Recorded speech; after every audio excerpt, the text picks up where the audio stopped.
嗨，我是老板，我们好久不见的男女小编大辩论终于要回来啦！男小编，嗨，大家好。你多久没来上班了？我在笑什么？很久，因为他这样比大家好，我又来了。他现在是需要一支镜头，然后小小的在我们荧幕下面，对不对？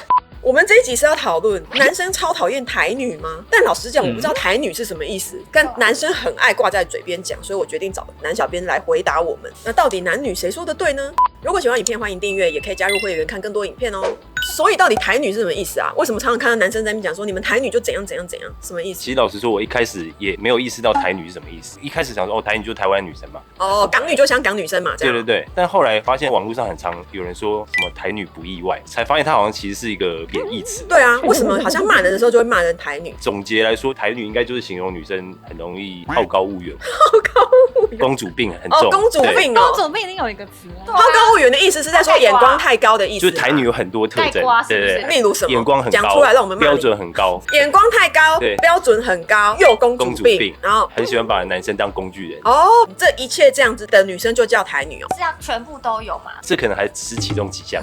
还有是不是？就是可能符合好几项，对不对？对，或是某一项极其严重，就会被说台女不意外，然后怎样的？等一下，眼光很高是一件很糟糕的事吗？对，眼光很高我什么的？觉得不一定是眼光很高，就是可能看不上普通的男生。例如我听过有男生说，我很讨厌女生自己赚2.8万，然后想要跟赚10万的男生在一起，然后还看不起赚3万多的男生，类似这样吗？类似，就是可能第一关外表没有过关，你就直接被淘汰。可是这不是合理吗？对啊，可是我觉得是那个不行就不行啊！就是听得下去吧？那种淘汰是很明显的，就是你可能长得帅的、长得高，可能就是很热情。那你们对漂亮女生没这样啊？还这样子呢？但是我们对普通女生也不会这么的无情啊。至少我们没有乱留情。就是我们对于女生的普通女生你们也没很过分，对可是你讲的是这种台女，稍微只要外表普通一点的男生就很歧视，对对对，仇男。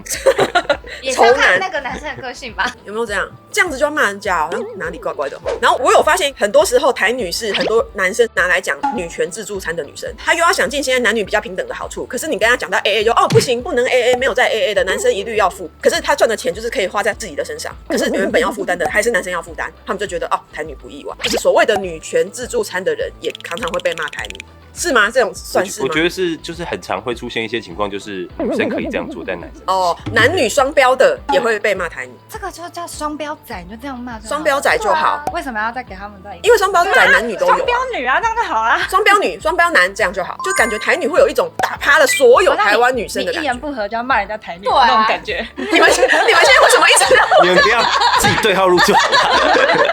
好，那我们刚刚讲到女权自助餐，我们讨论第二个点。那男生女生出去约会，到底谁该付钱？我听过很多男生说，那女生也有赚钱啊，那各付各的不是很正常吗？为什么出去约会都还是男生要付钱，甚至还要接送女生，没接送还被骂，说很不绅士啊、没礼貌啊什么什么？男生有觉得很委屈吗？我觉得付钱这个东西，我觉得可以看阶段，还没有交往，就是只是出去约会而已。这种的话，我觉得男生付钱还合理。啊，所以交往之后反而是不合理。就交往之后已经一起生活一段时间了，可能彼此也知道自己的习惯或压力在哪里。所以追的时候付钱，但是追到不付钱，你就不对啊，好奇怪。这个就是女生很容易生气的地方，因为女生就会觉得你追我的时候都你付，为什么你现在开始叫我？没有，我的意思是轮流嘛。那你一开始为什么不约会的时候就轮流？讲清楚啊。因为约会轮流就追不到了。对，有可能。对嘛？那你们这是始终如一要始终如一。要始终没有，我如一。觉得约一开始还没有在一起的约会，可能我先出钱，但是如果我知道你是那种什么都要男生出钱，搞不好你也不会跟他在一起。对我可能之后也不会跟你在一起。哦，所以在约会的过程中，如果女生有说，这一餐换我请，或那这一餐我们 AA，你可能就会觉得，那这是可以交往的对象。那如果女生她其实心里是想要男生付钱，但是她给我装一下，对装一下，然后后面就开始 AA 了，然后那如果这样怎么办？分手，台女。那个男的也太笨了吧？所以你会觉得女生不要装。我觉得就是你要装也可以，但是我觉得你迟早会被看穿的。你也就是对啊。所以反正哪一天大家都不装的时候就分手了，不就是这样吗？就大家最美好的时候都是装出来的，那这是在干嘛？这才是浪费青春啊！但是我觉得刚刚讲那个接送，我觉得还合理啊。你愿意接受？因为我是为了路上的行人着想。什么意思？你这样有一点歧视女性哦。而且我们有可能坐大众交通，对没？我不能叫 Uber 哦。对啊，可以啊，这样更好。如果有一个要你接送的女生跟一个会自己搭车的，你觉得哪一个在你心中形象是好的？我能力范围可以的情况之下，你都愿意去接她，接受。能力范围是到新北。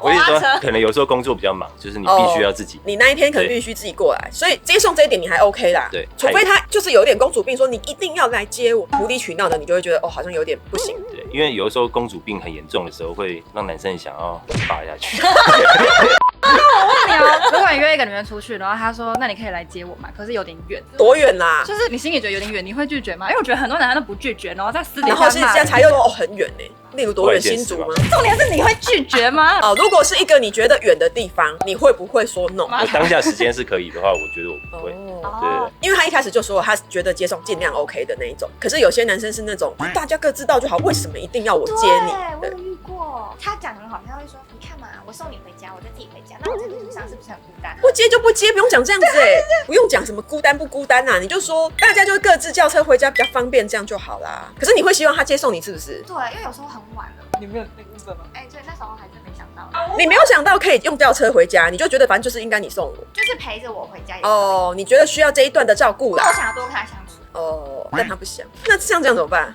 就没戏了。女生说我想要你陪我，然后男生就说我自己回去的时候也很孤单。讲电话陪你。接送这件事情，我自己个人的想法是，我没有觉得你有什么义务一定要接送我，但是如果你愿意接送我，然后我们多一点相处时间，会觉得很温馨、很温暖。可是你不方便的时候，我也不会勉强你，我就叫车就好。可是如果是我想叫车，然后不让我叫车的那种，我也会蛮烦，就一定要接我，或是一定要等我，因为我还要顾忌你在等我啊。我就有时间压力。对，或者是也有那种还在暧昧，我就掰了一个理由说，哦，那我等一下自己叫车回家，然后其实是我等一下要去别的局，然后就没关系，我陪你啊。好可怕。然后说没有，我先买个东西，你可以先走这样子。哦，没关系，我陪你啊，你要逛什么？我就好烦哦，不要哦，会烦死不要黏好不好？就怕你一个人啊。我一个人到底会怎样啦？那表示老板这种就是很独立的女性，就不是台女。啊，我就觉得我就是想甩开你啊，然后一直黏一直黏。那我们要问第三个问题，那男生受到的社会期待是不是比较高啊？就是要上进，要赚钱，要有车有房才有资格追女生，不然女生就会嫌弃你。然后追到之后还要养家，所以怎样？男生出生就比较辛苦吗？我觉得这要回归到一个出发点，就是女生没有想要赚钱买车买房。有一定吗？我有想啊，我要，我想要有自己的。所以我说老板不是台女吗？范围内。你的意思是很多女生不想要自己赚钱买车买房，全部都希望你就好了，然后我跟你一起拥有。对，因为女生不想，没有这个目标，那你可以不要承担啊，你可以找想要自己买房的女生，然后住在她的房子里啊。这样也不行啊，这样就变得很怎样？给他养是不是？对，就男生也没有不愿意承担，你们是愿意的，我们是愿意的，但是女生这个意图不能表现这么明显，什么意思啦？什么叫做意图不能很明显？就是又要装，好烦哦。还是要必须体谅一下男生很辛苦这件事。哦，只要表达谢意、感恩，你就 OK 了，不能过去了。理所当然，男生就应该要这样。然后还一直说，你看你赚钱太少了，你看这个月才多少而已，然后什么什么，就理所当然把你当工具人，这样你就不行。对，但如果能够让你心情 OK 的话，你是愿意承担的。是啊，也只能承担啊。也是能承担，好无奈哦。但是如果女生愿意帮忙，不要都是单方面出就好了，对啊也 OK 嘛。那你就去找这种的啊，可以互相扶持的就好了。你的意思是没那么多，是不是？没有那么多，对，越来越多了吧？大家有完全不想付任何一点钱吗？没有吧？我们愿意要吃晚饭了吧？没有，我是身边很多朋友这样讲。哦。你身边对大部分的男生其实还是他一肩扛起的，对然后女生赚的钱都花在自己身上，都没有一起分摊。对，这种女生比例比较高，就是觉得自己过生活自己享乐，然后其他车子、房子、出去约会、吃饭或小孩开销，男生要处理这样。大部分是这大样。部分是这样，有吗？你们是这样想的吗？我不是哦，你愿意一起分摊？哦，远处的女性同胞们说没有，没有。他说没有，没有，没有，根本不是这样，反正就是什么人都有啦。那你就去找适合的啦。那我觉得男生好像不用一定要一肩扛起。因为很难扛现在生活成本很高，我觉得男生其实也扛不起就是男生要养家，然后女生不用这个男女性别的框架框住大家，让男生觉得我就是应该要扛，不然我好像就不 man 不是男人，然后女生就觉得你就是应该要啊，女生就会被骂台女，然后男生就自己又很辛苦。我觉得我们都可以打破这个传统的男女框架，不要再这么的两性对立，你就互相合作、互相扶持，应该会更好一点吧。所以今天从男小编讲的，他们也不是真的讨厌台女，而且台女有时候他们也搞不清楚定义，只是不小心就是会拿来骂可能公主病的人，或是女权自助餐的人，或者是眼光太高的女生。但是我们又觉得，如果女生自己条件好，眼光高好像也没什么问题。看起来就是大家可以更自由的生活一点，然后如果可以的话，摆脱那个传统的男女框架吧。如果喜欢影片，欢迎订阅，也可以加入会员看更多影片哦。